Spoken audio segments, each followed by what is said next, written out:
साथ वहाँ से जुड़े हुए हैं। थोड़ी देर पहले प्रधानमंत्री के रोड शो से वीरेन जी अभी लौटे हैं। वीरेन जी, बहुत स्वागत आपका। मैं आपसे जानना चाहता हूँ, अब तो आप वाराणसी में पिछले दिनों से कैंप किए हुए हैं, वहीं पर 7वां चरण है और यही द्वार तय करेगा कि कौन बनाएगा उत्तर प्रदेश में सरकार। माहौल क्या है उधर? देखिए, महाकुंभ चल रहा है नेताओं का बनारस में, और बनारस, मिर्जापुर और आजमगढ़ मंडल, ये 3 जगह बचे हुए हैं जहां पर चुनाव कल शाम को समाप्त हो जाएगा। 20-22 घंटे अब शेष हैं। पूरी ताकत झोंक दी है, चाहे राहुल गांधी हो, प्रियंका हो, प्रधानमंत्री नरेंद्र मोदी, योगी आदित्यनाथ, अखिलेश यादव और मायावती के भी लोग, और मायावती खुद भी कल गई हैं होके। तो ये चुनाव उत्तर प्रदेश में अब एक कोने में आकर सिमट गया है। पूरे देश की फोर्स कह सकते हैं आप लगी है यहाँ। लेकिन बनारस का जो मिजाज है, जो एक नारा आया था कि हर हर मोदी घर घर मोदी, तो मोदी का जो जादू है वो बनारस में तो कायम है। लेकिन उसके बाद जब आप बात करेंगे देहात की सीटों का, गाजीपुर का, मिर्ज़ापुर का और भदोही का, आप जौनपुर का, तब वहाँ पर स्थितियां थोड़ी आपको बदली नजर आएंगी। वहां समाजवादी पार्टी उनको सीधे चुनौती दे रही है।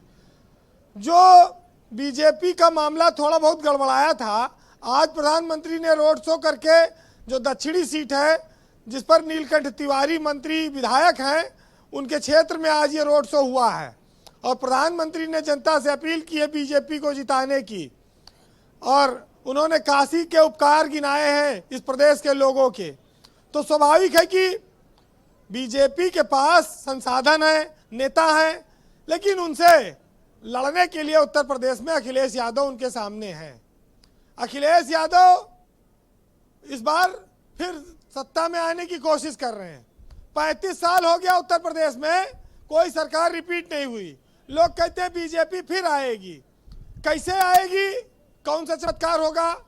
मोदी ने तो केंद्र में चमत्कार किया, वो लगातार रिपीट होते रहे। अब उत्तर प्रदेश में देखना है कि योगी आदित्यनाथ की सरकार दोबारा रिपीट होगी कि नहीं। कुछ लोग ये कह रहे हैं कि 6 चरणों में फैसला हो गया है, सरकार बन रही है, 7वें की जरूरत नहीं है। लेकिन 7वें की भी सीटें बताएंगी कि ये चुनाव अंतिम में किस निष्कर्ष पर पहुंचेगा। ये बनारस का चुनाव ब्रजेश जी, रात भर जागता है बनारस। ठंडाई चलती है, भांग का गोला चलता है, शंकर जी की नगरी है, भोलेनाथ के लोग आस्था है, काशी विश्वनाथ है, नदी है और उसके अलावा दुनिया भर के पर्यटक हैं यहाँ। आज पूरे देश के नेता भी आए हुए हैं। इस महाकुंभ में लोग लगे अपने आप को बनाने, लेकिन शहरी क्षेत्रों में बीजेपी मजबूत है, इसमें कोई शक नहीं। लेकिन समाजवादी पार्टी भी खाता खोलेगी बनारस में। हम आप जिस दौर में हैं वहां पर चुनाव में तो बड़ी सेवा होती है हमारी, नेता पैरों में पड़े रहते हैं, लेकिन जैसे ये 7वां फेरा पूरा होगा फिर हमको उनके पीछे पीछे घूमना पड़ेगा। अभी 6ठा पूरा हुआ है।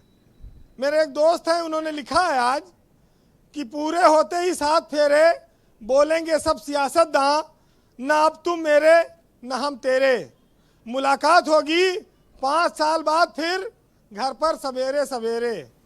तो ये चुनाव का अंतिम दौर है। जितना पैर छूना है, जितना लोगों को प्रभावित करना है, वो सब चल रहा है। लोग कोशिश करते हैं, कोई वाणी से, कोई जाति से, कोई धनबल से, कोई दूसरे प्रभावों से, कोई धर्म से।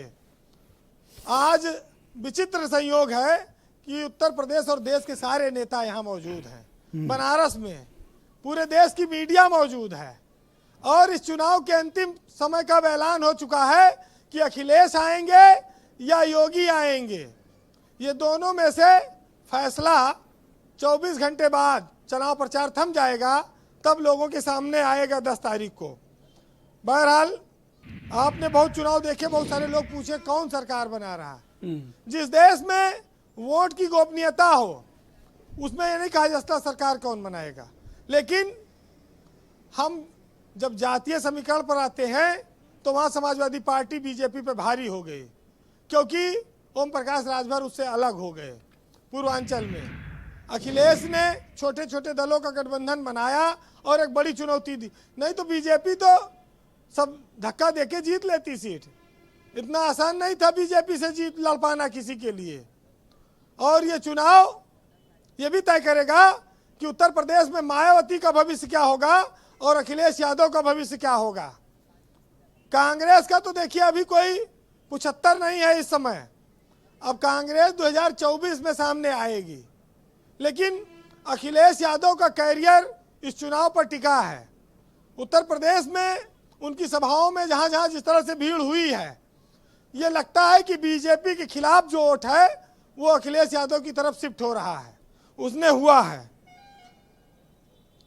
सियासत में एक चीज ब्रजेश जी जो अहंकार की आई है उससे भी लोग पीड़ित हैं। देखिए अहंकार का जब पर्दा पड़ जाता है तो सामने वाले के गुण हम नहीं देख पाते और ना ही अपने अवगुण देख पाते हैं। सियासतदानों में ये बातें आई हैं क्योंकि बहुत सारी मंचों से एक दूसरे को धमकियां दी जा रही हैं, देख लेने की बात कही जा रही है, अफसरों को भी धमकाया जा रहा है, कहीं पार्क साफ हो रहे हैं, कहीं लाइट ठीक हो रही, कहीं सड़क पुताई जा रही है, अलग अलग बातें आ रही हैं। लेकिन ये 5 साल का चुनाव है, सोच समझ कर चुनाव करना, क्योंकि उत्तर प्रदेश में फिर 5 साल आपको पछताने के अलावा कुछ हाथ नहीं रहेगा अगर गलत आदमी को आपने चुन लिया। हम लोग जब पीछे मुड़कर देखते हैं तो जो असमानता है ब्रजेश जी इस चुनाव में वो मिट जाती है। तब गरीब के कंधे पर भी नेता हाथ धरकर बड़ा सम्मान देता है। भगत सिंह ने जेल में अपनी एक डायरी लिखी थी, उसमें एक प्रसंग आया था कि जो असमानता पर कि कोई आदमी इस देश में इतना धनी नहीं होना चाहिए कि वह दूसरों को खरीद सके और ना ही कोई आदमी इतना अधिक गरीब होना चाहिए कि वह अपने आप को बेचने पर मजबूर हो जाए। जो भारी असमानताएं हैं यही निरंकुशता का रास्ता बनाती हैं और सत्ता वहीं जाकर निरंकुश हो जाती है। तो ये रास्ता तैयार न करना। तो काशी में आपका समय कैसा बीत रहा है? आप क्या करते हैं दिन भर? मैंने सुना आप रात में 1-1, 2-2 बजे तक घूम रहे हैं ठंडई उंडई के चक्कर में। सब ठीक तो है वीरेन जी? देख लीजिएगा ठंडई में कुछ भांग का गोला भी मिला देते हैं। जागती है। ऐसा ना हो कि गलती से भांग का गोला वाली ठंडई लेने नहीं, यहाँ दोनों तरह की मिलती है। यहाँ शराब पीने वाले ज्यादा, भांग खाने वाले लोग मिल जाएंगे क्योंकि ये भोले शंकर की नगरी है और ठंडाई भी है। लेकिन काशी में ब्रजेश जी 3 चीजें मुझे एहसास हुआ। एक तो नेता का भाषण और दूसरी पंडित की कथा और तीसरी पत्नी की बातें। ये तीनों चाहे आपके समझ में आए चाहे ना आए, लेकिन सर आपको झूठ मूठ हिलाना पड़ता रहेगा कि हम समझ रहे हैं। तो ऐसे यहाँ चल रहा है मामला जी। रात में भी काशी जागती है।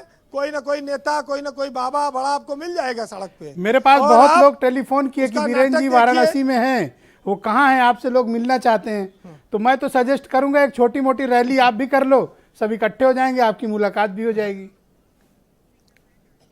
देखिए नेता जितना झूठ बोलते हैं हम लोग कहाँ बोल पाएंगे, ना हम लोग इतना फोटो खिंचा पाएंगे।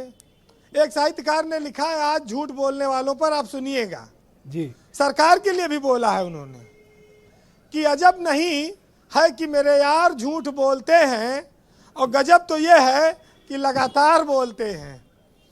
और यही नहीं कि रियायाकार झूठ बोलते हैं और सितम तो यह है कि फनकार भी झूठ बोलते हैं। और अदब ने बढ़ के मेरा मुंह दबा लिया, वरना मैं कहने वाला था कि मेरे सरकार झूठ बोलते हैं। बहुत बहुत शुक्रिया वीरेन जी, बहुत बहुत धन्यवाद। और खाना या ठंडाई थोड़ा देख कर खाइए पीजिएगा, आप वाराणसी में हैं तो कहीं कोई कुछ खिला पिला न दे आपको। बहुत बहुत शुक्रिया, धन्यवाद। वीरेन जी काशी से हमारे साथ जुड़े हुए थे। तो आज हमने बहनों भाइयों 7वें चरण को लेकर एक प्रश्न को ऐप पर पूछा। प्रश्न ये कि 7वें चरण में अब बस कुछ घंटे का वक्त बाकी है